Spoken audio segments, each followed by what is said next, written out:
Eu quero começar cumprimentando o nosso querido presidente, o professor Leonardo Costa, e agradecer as referências muito gentis com que ele nos apresentou, mostrando aí um conjunto de coincidências entre Juarez Tavares e eu, o que só me deixa, enfim, feliz. E cumprimentar o professor Juarez Tavares, que é, na minha opinião, o maior penalista brasileiro. Isso diz tudo. É um prazer ouvir o Juarez Tavares com abordar os temas mais complexos, e eu acho que talvez não exista na dogmática penal um tema tão complexo quanto a omissão, com uma precisão conceitual raríssima, até mesmo nos alemães. Não é uma grande satisfação. E até a satisfação maior ainda, porque enquanto os alemães fazem dogmática, como dogmática, ele faz dogmática como crítica social, quer dizer, vai pensar esse sistema de legalidade a partir de uma teoria social, como ele mesmo enfatiza. É uma grande satisfação. Cumprimento aqui as pessoas, o professor Jacinto Coutinho, do professor Rubens Casara, enfim, do professor Luiz Gustavo Grandinetti, a professora Fernanda Tortima, o desembargador Baldez, e em especial o professor Álvaro Mairinque da Costa. Eu, ontem, no final do painel, eu fiz uma referência especial a esses jovens professores que estão aqui presentes, aí o professor Maurício, o professor Luiz Greco, que acabou de sair porque tem que pegar um avião, o professor Alô Leite, o professor Tiago Joffre, o Antônio Martins. E, de propósito, não mencionei o professor Álvaro Mairinque da Costa, porque eu queria fazer um elogio especial hoje, cujas linhas, aliás, eu já antecipei. Quando os meus alunos, e mesmo quando eles não perguntam, mas sempre que há situação eu digo isso. Quando eu quero passar a ideia ou a imagem de um juiz democrático, de um magistrado preocupado com os direitos humanos, eu sempre cito o nome do professor Álvaro Mairinque da Costa. E algumas decisões históricas dele. Eu mencionava, inclusive, no começo aqui, antes desse painel, uma decisão dele em 1981, em que um estudante holandês veio ao Brasil, e eu cito isso no meu livro, veio ao Brasil e se proveu de uma dose de cannabis sativa no mercado de Amsterdã, e veio para passar férias no Brasil, e chegou aqui na alfândega. O que é isso? Na sua isso é cannabis sativa. O que é? Maconha. O senhor está preso com a sua mercadoria. E prenderam o rapaz, 18 anos. Aí, evidentemente, impetraram um habeas corpus, o professor Álvaro Mairinque da Costa conseguiu eliminar. O Ministério Público recorreu, o Tribunal reformou a decisão, e aí no Supremo Tribunal foi restabelecida essa decisão. Isso em 1981. Nosso código que vai falar de erro de proibição só em 1984. Mas já conhecia a teoria e aplicava a teoria que podia aplicar. Então eu presto uma homenagem aqui à magistratura progressista brasileira na pessoa dessa figura ilustre que é o professor Álvaro Mairinque da Costa.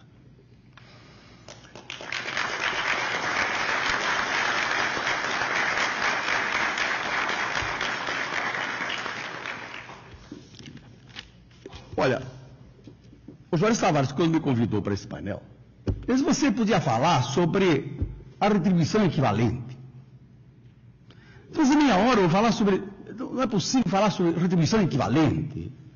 Mas tá bom. Não, você pode falar sobre o que você quiser. Não, tá bom, também fala sobre... Pode falar sobre o que você quiser. Eu pensei, bom. Aí eu vi meu nome, na relação, não aparecia tema. E, sabe essa publicidade maior? Então, eu vou falar sobre uma coisa que está me interessando muito ultimamente, que é a questão do discurso. Os novos discursos punitivos. E aí você vem desde o discurso da tolerância zero até o discurso da política criminal atuarial, que foi objeto da apresentação do Maurício, passando pelo direito penal do inimigo, pelo mito do crime organizado, passando pela polícia operativa, por uma série de discursos muito importantes, que estão tomando conta do direito penal moderno. Mas aí eu chego aqui e vejo que, na verdade, eu tenho um tema. Agora, mas eu que estava pensando falar sobre os novos discursos punitivos. Não, mas você pode fazer uma adaptação, diz ele. É uma sugestão do Sr. Tavares. Aí eu olhei aqui. Eu não vou fazer adaptação nenhuma. Eu vou falar mesmo, então, sobre a retribuição equivalente. O problema é que falar sobre a retribuição equivalente em meia hora, porque não é possível falar sobre retribuição, quer dizer, como um dos objetivos, um dos fins da pena criminal. E quando falamos da pena criminal, temos que falar dessa teoria polifuncional da pena. Você tem que falar da retribuição, e nem da retribuição equivalente, que isso aí é uma formulação diferenciada, que remonta a Pazucanes, que vem da criminologia crítica, e que tem uma justificação. E algo importante a dizer sobre isso. Não é possível falar da retribuição equivalente sem falar da prevenção especial, sem falar da prevenção geral, sem falar da teoria da pena. Mas falar da teoria da pena requer uma diferenciação básica, fundamental. Eu não posso entrar no discurso oficial da teoria jurídica da pena e apresentar essa ideologia repressiva, porque aí eu entro no sistema e trabalho com as categorias sistêmicas e fico preso da lógica sistêmica e não consigo fazer uma crítica, a não ser uma crítica interna, de uma melhoria aqui, de uma reforma ali. Eu reproduzo a ideologia do sistema. E eu me torno aquilo que os juristas normalmente se tornam, reprodutores da ideologia dominante. Eu vou fazer um discurso cada vez mais aperfeiçoado que promove o sistema. E tem um outro discurso que eu tenho que apresentar. Não é esse o discurso que eu quero fazer. É o discurso crítico da teoria, que vem da teoria criminológica da pena. Quer dizer, eu não posso abordar a pena de um ponto de vista exclusivamente sistêmico, me limitando ao discurso oficial da teoria jurídica da pena, e explicar essas funções tradicionais da pena, essa teoria polifuncional da pena. Eu preciso apresentar o discurso crítico da teoria criminológica da pena. Mas aqui, eu preciso também justificar por que eu faço esses dois discursos. E aqui vem aquela formulação fundamental que me orienta em toda a filosofia jurídica e social, sabe, que está no método da economia política e que é objeto daquele famoso prefácio, que é a minha referência permanente, de 1859, de Marx, na introdução para a crítica da economia política, em que ele diz, e é preciso refletir sobre isso, e quem primeiro me chamou a atenção sobre isso foi uma professora de sociologia que eu tive na PUC, Miriam Limoeiro Cardoso. Agora eu não sei se Cardoso ou Limoeiro. Me perdoe a Miriam. Porque foi uma das maiores professoras que eu tive na vida. Que era uma gramsciana. E ela me chamou a atenção para o prefácio, que eu já tinha lido, mas eu passei rapidamente. E começou a explicar esse prefácio. E aqui o que Marx diz é que nós não podemos compreender as relações jurídicas, ou seja, o direito, assim como as formas do Estado, por si mesmos, como se fossem, sabe, o produto do desenvolvimento do espírito humano. Mas só podemos entender o Estado e as formas jurídicas e o direito se enraizarmos isso nas relações da vida material, da sociedade civil. Se compreendermos a sociedade política, essa organização jurídica política do poder, que é o Estado, e as suas formas jurídicas, a partir da sociedade civil. Ou seja, das relações materiais da sociedade civil, cuja anatomia, diz ele, é dada pela economia política. E aí diz ele que na produção ou reprodução social da sua vida, os homens entram em relações de produção determinadas, necessárias, independentes da sua vontade. E o conjunto dessas relações de produção constitui a estrutura econômica da sociedade, onde trabalha a sociedade civil. Quer dizer, aquela base real sobre a qual, diz ele, se erige, se eleva uma superestrutura. Mas eu não sei essa tradução de superestrutura, porque é Iberbau, quer dizer, uma sobreconstrução. A superestrutura dá uma ideia um pouco diferenciada, como nós falamos, por exemplo, a questão do superego. Freud nunca falou em super, ele falava em Ich, quer dizer, o sobre-eu. Na tradução, superego, mas aqui, superestrutura. Mas vamos lá, superestrutura. Mas é uma superestrutura jurídica e política e se desenvolve em determinadas formas de consciência social. Assim, mas é o modo de produção da vida material, da vida social, que condiciona os processos. É o modo de produção da vida material que condiciona os processos da vida social, política e espiritual em geral. Espiritual no sentido de intelectual em geral. E aqui nós estamos falando de vida intelectual, de vida de estabelecimento de sistema. Não é, e aqui vem a tese materialista fundamental. Me perdoem por isso, mas é importante saber que não é a consciência do homem que determina o ser, mas é o ser social que determina a sua consciência. Mas nós estamos, essa é a tese materialista fundamental. E é isso que orienta esse discurso que vem da criminologia crítica. Um discurso que, na verdade, tem suas origens, claro, as suas raízes mais primárias do próprio Marx, mas que teve a sua formulação fundamental, sabe, em Pasucanes. Pasucanes que, quando escreveu um texto chamado A Teoria Geral do Direito e o Marxismo, estabeleceu as bases, eu diria, da criminologia contemporânea. Quando ele faz, pela primeira vez, a distinção entre os objetivos aparentes e os objetivos ideológicos, os objetivos reais do sistema da justiça criminal. Nós já vamos falar de Pasucanes quando formos tratar da pena como retribuição. Eu quero dizer o seguinte: se temos que abordar a pena, e eu tenho apenas 20 minutos para dizer o que eu pretendo, precisamos sintetizar essa teoria nesses dois discursos. A pena, segundo o discurso oficial da teoria jurídica, que fala na pena como prevenção especial, como prevenção geral e como retribuição. Eu poderia começar pela retribuição, mas como o Juarez Tavares quer que me deu esse tema, o princípio da retribuição equivalente, então eu quero terminar por ele.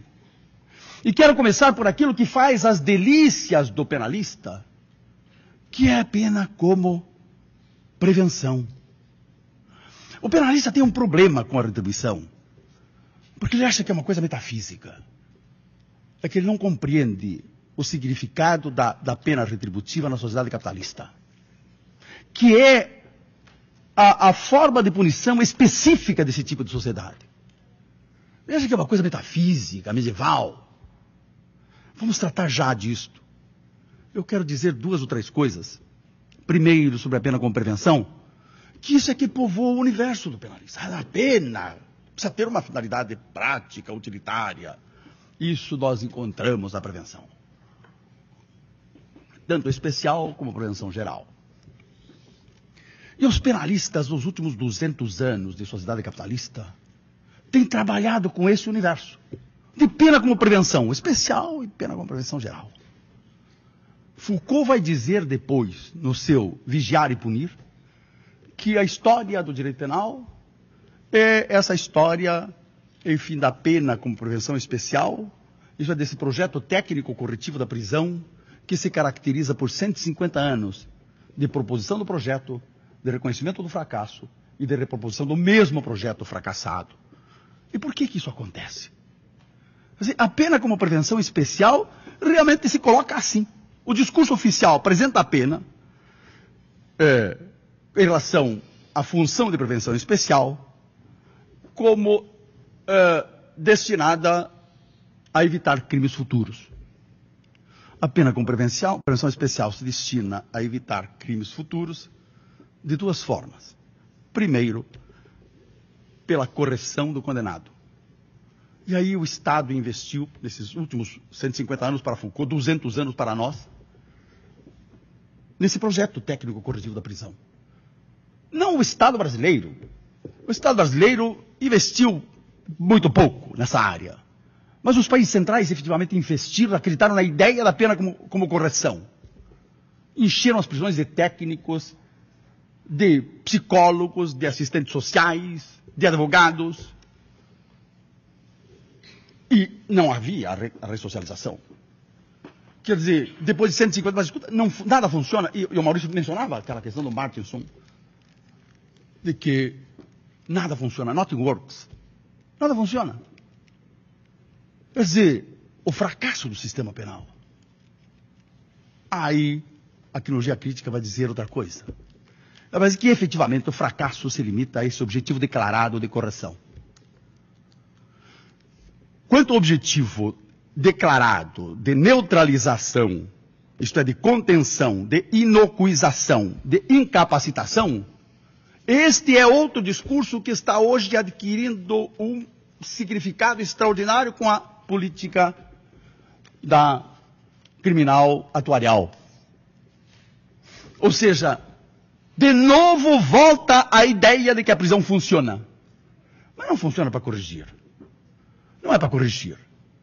Não é. Aqui a pena já não é mais a medida da culpabilidade. Quer dizer, a pena funciona como o modo de obstar a criminalidade futura. Quer dizer, neutralizar os inimigos. Neutralizar aquele sujeito que apresenta características de perigosidade. Não é mais o direito penal do fato, da culpabilidade, mas é o direito penal da periculosidade e da medida de segurança para imputáveis. Não são preocupados com a justiça. Eles só querem neutralizar sujeitos que consideram perigosos. Então, está havendo uma retomada da função de prevenção especial nessa dimensão de neutralização dos sujeitos. Quer dizer, um retorno ao direito penal do autor. Eu queria falar sobre isto, mas de uma outra perspectiva. Não vai dar tempo de falar nesses 15 minutos restantes que eu tenho. Eu só quero assinalar isto, que é uma retomada da ideia de que a prisão funciona e pode funcionar ainda melhor, se nós neutralizarmos aquelas pessoas que apresentam características que justificam a predição de comportamento criminoso futuro. E não nos interessa se isso é justo, diz o sistema. Interessa que nós eliminamos a possibilidade de que esse sujeito pratique crimes. Agora imagine para onde que nós estamos caminhando. Quer dizer, George Orwell, 1884, ou o Admirável Mundo Novo, do Huxley. Quer dizer, onde é que estamos? Por aqui, então, existe outro discurso. Eu queria também analisar esses novos discursos. Os novos discursos punitivos, que está na base do direito penal. Do inimigo, do direito penal da tolerância a zero. Isso está na base também desse conceito que vale como, justifica todos os fins, o conceito de crime organizado. Mas aqui também temos coisas importantes a dizer. Sobre essa questão da prevenção especial, a quinologia crítica diz o seguinte, não, efetivamente a pena aqui é um fracasso, mas é um fracasso só nos seus objetivos aparentes de correção, diz a quinologia crítica. Porque em relação aos seus objetivos ocultos, a pena é um êxito absoluto. Já vamos mostrar como é que é esse êxito absoluto. só quero mostrar o que a criminologia crítica acrescenta ou diz para justificar, isso é para demonstrar por que a pena criminal, no sentido de prevenção especial, como correção, é um fracasso. O fracasso se deve a esse objetivo técnico-corretivo da prisão, porque diz assim, quanto maior, esta é uma constatação de todas as pesquisas, quanto maior a pena, maior a reincidência. Mas o sistema de justiça criminal é criminogênico. A passagem do sujeito pelo sistema significa a submissão a influências negativas sobre o condenado, assim, que vão desde a desclassificação social, sabe, essa perda dos laços afetivos, do emprego, com a família, etc., até a absorção da subcultura da prisão, em que muda a autoimagem do sujeito. Habituado a ser tratado como criminoso, o sujeito aprende a ser criminoso. E aqui está toda a fenomenologia, que tem um papel importante em criminologia, a nos mostrar como nós somos a atitude dos outros. Como nós formamos a nossa consciência de nós mesmos no processo de interação social, em que estamos observando o modo como os outros nos tratam. E nós passamos a ser a atitude dos outros. Incorporamos a atitude dos outros. Quer dizer, isto o Leibniz nos mostrou. Quer dizer, foi uma grande contribuição do Leibniz. E a criminologia crítica não é outra coisa, senão a junção do Leibniz com o materialismo histórico, com o marxismo. Na formulação, por exemplo, de Alessandro Barata, que junta a teoria subjetiva do Leibniz com a teoria objetiva sobre a sociedade de Marx. Quer dizer, essa formulação do Sandro Barata, que está também sempre presente nas minhas reflexões, é importantíssima para a gente compreender a criminologia crítica, como ele integra a criminologia crítica, esses processos subjetivos descritos pelo Leibniz e os processos objetivos da vida descritos por Marx. Mas, enfim, na prisão ocorre exatamente isto. No sistema, desde que o sujeito entra no sistema de justiça criminal e passa para o sistema formal de controle, e especialmente se chega na prisão, ele desenvolve ou constrói uma autoimagem como criminoso. Tratado como criminoso, ele aprende a ser criminoso. Quer dizer, há um conjunto de deformações psíquicas e emocionais que decorrem desse processo duplo a que submete o sujeito. Esse processo de desculturação, isso é de desaprendizagem do modo de viver em sociedade, fora da prisão, e a aprendizagem das normas da prisão. E as normas da prisão, para a sobrevivência da prisão, são duas. É a violência e a malandragem. O sujeito na prisão só sobrevive se ele for violento e se for malandro. Ele tem que aprender a violência e a malandragem. E quando ele está absolutamente condicionado à vida na prisão, integralmente prisionalizado, como diz a criminologia, isto é, ele aprendeu a viver e a sobreviver na prisão, ele cumpriu a sua pena. E ele volta para a sociedade. Isto é, para aquelas mesmas condições adversas que estavam na criminalização anterior. Quer dizer, qual é o resultado? Aí ele vai encontrar ainda agora um componente pior, que é a atitude dos outros. Isso o Leibniz nos mostra.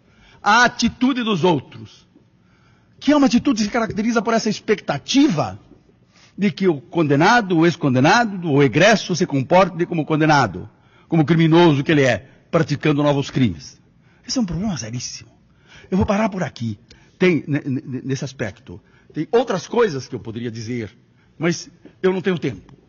Eu só quero falar que a criminologia crítica diz, se isto é o fracasso, e se isso explica o fracasso, quer dizer, este fracasso, na verdade, encobre um sucesso extraordinário. O sucesso da pena de prisão, o sucesso da prisão, o sucesso da ideologia da prisão, é aquilo que a criminologia crítica apresenta como os objetivos reais da prisão, os objetivos ocultos da prisão. É isso que eu disse, que vem já desde Pazzucanes e configura um êxito absoluto. A prisão, o sistema de justiça criminal, numa sociedade desigual, significa garantia da desigualdade. Nas sociedades desiguais, se a prisão garante os valores fundamentais da sociedade, e se essa sociedade é uma sociedade caracterizada pela desigualdade, pela opressão e pela marginalização, é exatamente isto que o direito penal garante. Esta desigualdade, esta opressão, esta marginalização. Quer dizer, mas nós falamos que ele protege a sociedade, mas essa sociedade é desigual. Então é essa desigualdade que o direito penal garante. O direito penal não institui essa desigualdade, eu tenho dito. Ele garante. Quem institui a desigualdade é a Constituição, é o direito civil que estabelece as normas da propriedade, é o direito do trabalho que estabelece o processo de expropriação de mais-valia, e o direito penal garante essa ordem social desigual. E nesse papel, o direito penal, a pena, a prisão, cumpre uma função extraordinária. Ou seja, é um êxito absoluto. E Foucault diz assim, quer dizer, que essa desigualdade, quer dizer, essa garantia da desigualdade que se fundamenta nessa relação fundamental, que é a relação capital-trabalho assalariado. Que é isso que está na sociedade civil. Se nós olharmos a sociedade civil, vamos encontrar o quê? Vamos encontrar relações de trabalho. No campo, na cidade. No campo, nós temos o quê? Hoje a agroindústria e temos os latifúndios. Quer dizer, os proprietários rurais e o seu exército de assalariados. Aí olhamos a cidade. Quer dizer, a área, o que nós vemos? Vemos a indústria. E vemos os bancos. Vemos o comércio. Quer dizer, o capital e o trabalho assalariado. O capital na indústria e o seu exército de assalariado. O capital no comércio e o seu exército de assalariado. Os bancos e o seu exército de assalariado. Então, temos aqui uma relação capital-trabalho assalariado. Mas isso não é tudo. Não é tudo. Existe o Estado. Essa organização jurídica, política do poder, que institui e garante esta ordem social. Quer dizer, aqui também nós podemos somente compreender isto que Marx chamava de superestrutura, mas esse sistema jurídico-político de instituição e reprodução de uma ordem social desigual, cuja garantia última é exatamente a pena criminal. Quer dizer, e aqui a prisão. Quer dizer, sem a prisão, a sociedade evidentemente não iria sobreviver. E neste aspecto, o direito penal, quer dizer, a pena de prisão, a pena é um êxito absoluto. E dizia Foucault, ele cumpre esse êxito de garantir uma sociedade desigual através do que ele chamava de, isto é um conceito Foucaultiano, de gestão diferencial da criminalidade. E isso se observa tanto ao nível da definição de crimes e penas, que protegem, evidentemente, os valores fundamentais, quer dizer, das classes dominantes, e também ao nível da repressão do sistema de justiça criminal, que se concentra, enfim, na criminalização dos miseráveis. Porque estes, e somente estes, compõem o universo carcerário.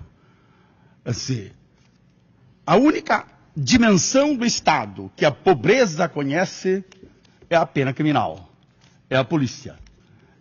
Até podemos aqui falar de que, quando falamos de Estado democrático de direito, é um Estado democrático de direito para nós todos. Para nós, professores, advogados, empresários, intelectuais. Estado de direito. Temos direitos demais, de sobra. Mas para a periferia, a única dimensão do Estado que existe é o Estado de polícia. Mas não como uma coisa assim, nessa concepção, é importante, mas é formal, muito importante, mas formal do Zaffaroni, que ele não trabalha com essa categoria de contradição e de luta de classe, capital, trabalho assalariado. Eu estou dizendo que esta é uma constante na sociedade capitalista. Você tem o Estado de Direito para a burguesia e para as classes e categorias sociais, os intelectuais que, enfim, que estão a serviço da burguesia, e você tem, ou direto ou indiretamente, e você tem o Estado de polícia para o resto da sociedade. E nós vemos isso. Quer dizer, por isso que eu queria falar também, mas eu queria ter um acesso de outra perspectiva, através dos novos discursos punitivos, e mostrar, por exemplo, que esse fenômeno que está ocorrendo no Rio de Janeiro, que está ocorrendo também no Brasil inteiro, que Curitiba está copiando isso, São Paulo, isso está sendo, a partir do Rio, tá? Essa invasão. E eu aqui aproveito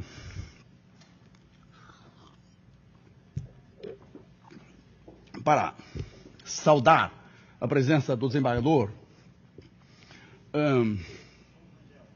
Paulo Rangel, aqui, não sei se estava desde o começo, mas enfim, é um amigo de longa data, e saúdo também a sua presença neste auditório. Mas nós estávamos falando da... E agora o Paulo Rangel também me tirou do fio da meada, mas voltamos lá.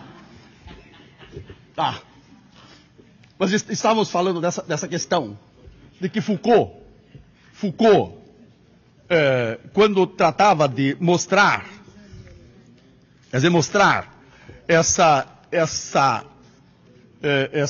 esse êxito do direito penal na garantia da desigualdade social, ele dizia que isso se faz através da gestão diferencial da criminalidade, e aí eu falava, né, do sistema de justiça criminal, que funciona seletivamente contra a pobreza, e esta constatação triste, né, preocupante, é aquilo que faz do penalista e do jurista, que cria essa má consciência. Barata falava nessa má consciência do jurista, sabe, que ele está trabalhando, assim, na medida que ele funciona dentro do sistema para aperfeiçoar, digamos, uma ordem social, um sistema social, relações sociais desiguais e opressivas.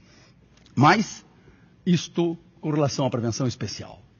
Eu não quero falar da prevenção geral. Aqui nós temos, porque senão eu não vou ter tempo para concluir. É isso que eu dizia, que era quase uma empreitada impossível você falar da teoria da pena nesse espaço de meia hora.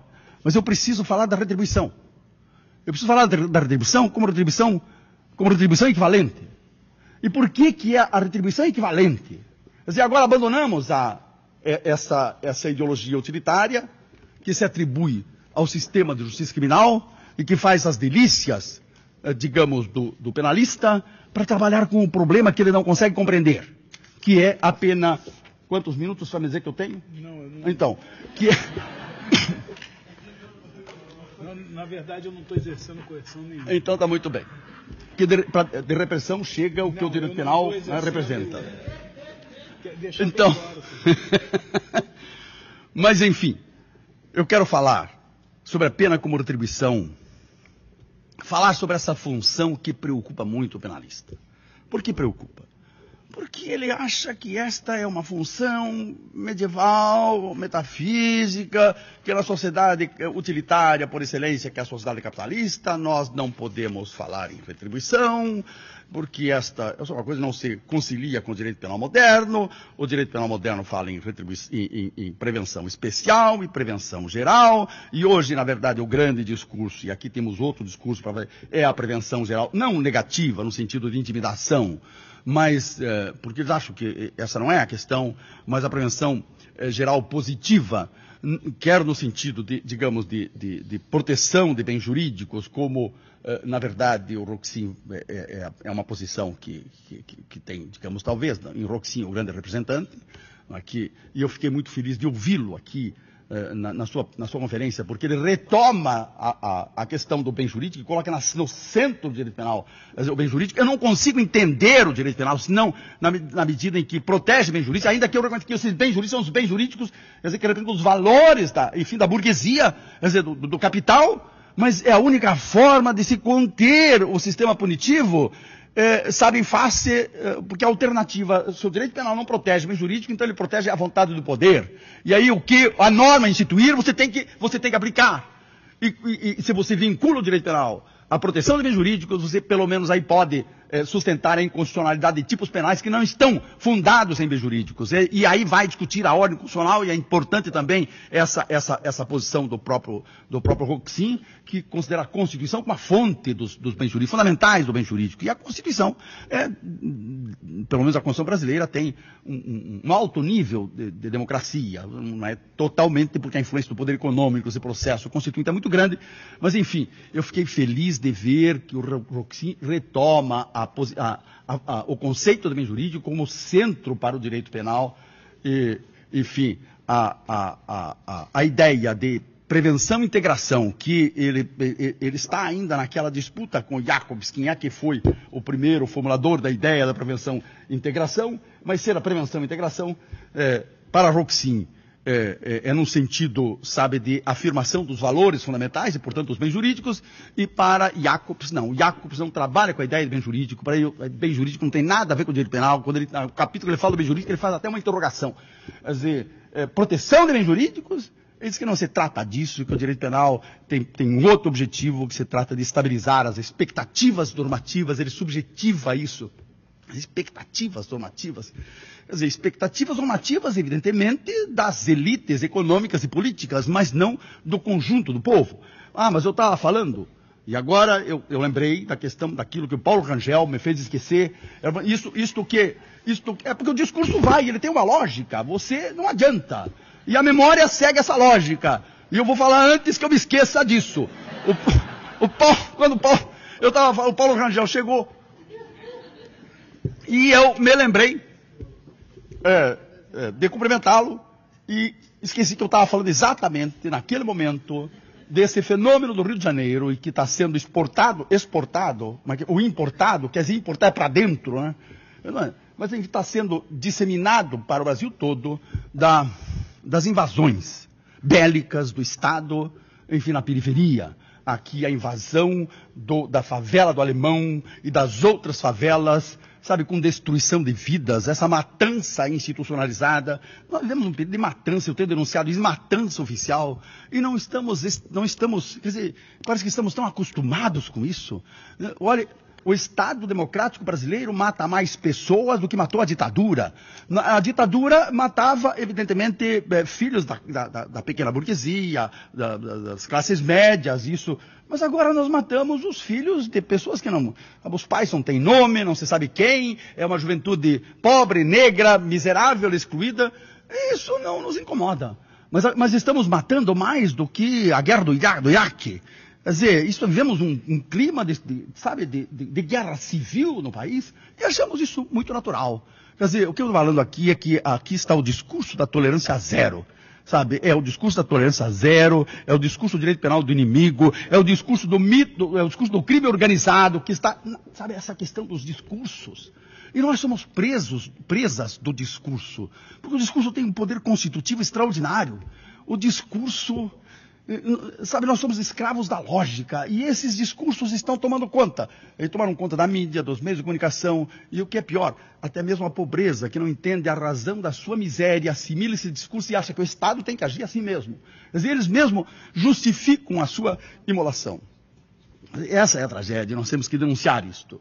Mas deixa eu falar, para terminar, eu vou tentar ser o mais breve possível, né, nesse resto de conceitos que eu quero passar, para falar sobre o sentido de pena retributiva, como a gente vê desde Pazucanes, quando ele nos fala desses objetivos que marcam, enfim, o direito penal na era do capital. Pazucanes vai trabalhar a pena a partir do conceito de mercadoria. A partir do conceito de mercadoria, porque tudo que se produz na sociedade capitalista é mercadoria. E se nós quisermos formular ou desenvolver um conceito de valor, precisamos trabalhar com o conceito de mercadoria. Assim, a mercadoria, vai examinar a mercadoria como valor de troca e valor de uso. Valor de uso como, enfim, alguma coisa que satisfaz necessidades. E valor de troca como algo que é vendido no mercado pelo seu equivalente em dinheiro. Quer dizer, valor de uso e valor de troca. E aí ele chega à conclusão de que os objetivos da pena criminal, quer dizer, trabalhando a partir do conceito de mercadoria, e aí ele vai trabalhar com o conceito de valor de troca. Quer dizer, Foucault vai tomar isso depois. Ele vai apresentar, por exemplo, enfim, a pena como uma troca jurídica do crime. Mas é exatamente isto que está na base de todo o pensamento, toda a ideologia penal. Quer dizer, a pena equivalente. A pena como uma troca jurídica do crime. Quer dizer, a pena... Nós conseguimos pensar a pena somente por esse critério de valor, que é o único critério de valor que nós temos, enfim, na sociedade capitalista. É o critério do valor equivalente, da igualdade. O direito se funda no princípio formal da igualdade. Quer dizer, todo o direito é esse edifício em que nós pensamos assim, não, mas a mercadoria é vendida pelo seu equivalente em dinheiro. Quer dizer, então, o salário, quer dizer, o trabalho é remunerado pelo seu equivalente em salário. Quando falamos da venda da mercadoria, não falamos aqui, evidentemente, do lucro. Quando falamos do salário, o discurso encobre, evidentemente, a mais-valia. Nós achamos que o salário é equivalente ao trabalho.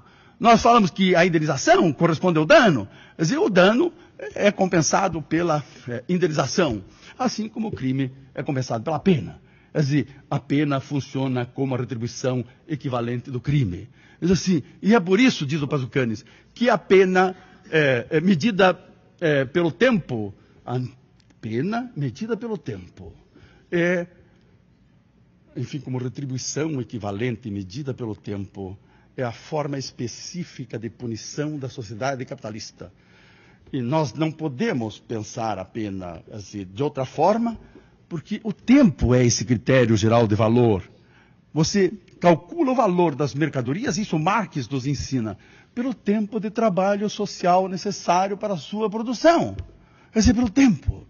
E quando você vai calcular o salário, você vai descobrir, com a teoria de Marx, que na jornada de trabalho é preciso fazer uma distinção entre o tempo de trabalho necessário e o tempo de trabalho excedente.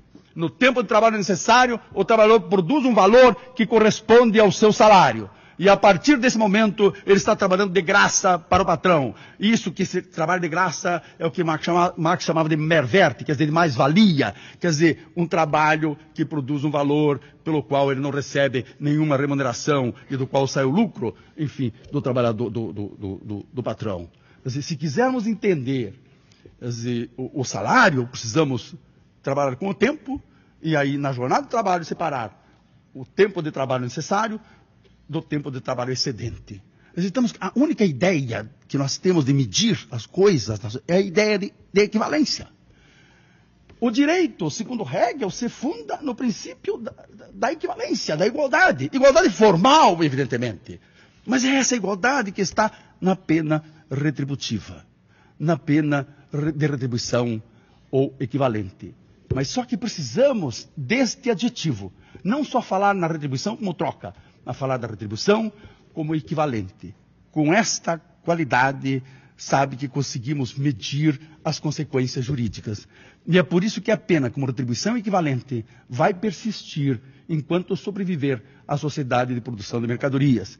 Não adianta as outras funções, são aqui funções que nós atribuímos. Não é que eu esteja defendendo. Vejam bem a pena como retribuição equivalente. Eu estou constatando uma qualidade da pena na sociedade em que nós vivemos e mostrando como esta igualdade jurídica corresponde aos fundamentos econômicos, ideológicos, políticos e filosóficos da sociedade capitalista. E eu dizia, vamos retornar a Pazucanes. Pazucanes nos falava que o objetivo de proteção da sociedade, esse objetivo ideológico, é uma alegoria jurídica. Na verdade, o que a pena produz, o que a pena garante, são as condições fundamentais da sociedade de produtores de mercadoria. Isto é que ela garante. E aí aqui estão os objetivos reais da pena criminal. E ele falava isso em 1926. Nessa época ele era o ministro da Justiça da União Soviética. Ele diz assim, os objetivos reais da pena criminal são, palavras dele, a proteção dos privilégios fundados na propriedade privada. São garantir a luta contra as classes oprimidas e, sobretudo, garantir a dominação de classe. Era isso que o Juarez Tavares mais ou menos queria que a gente dissesse. Eu só lamento que, evidentemente, eu tinha que fazer uma exposição da teoria da pena. Deixei de lado uma exploração mais profunda da questão da prevenção geral positiva, que é outra bobagem que vem por aí. Quer dizer, isso não está povoando, sabe, o discurso do penalista, porque ele não é capaz de inserir toda a questão do sistema penal ou do subsistema penal dentro do sistema social e mostrar o significado real do funcionamento desse subsistema penal para garantir o funcionamento de um sistema social desigual, injusto e desumano. Muito obrigado.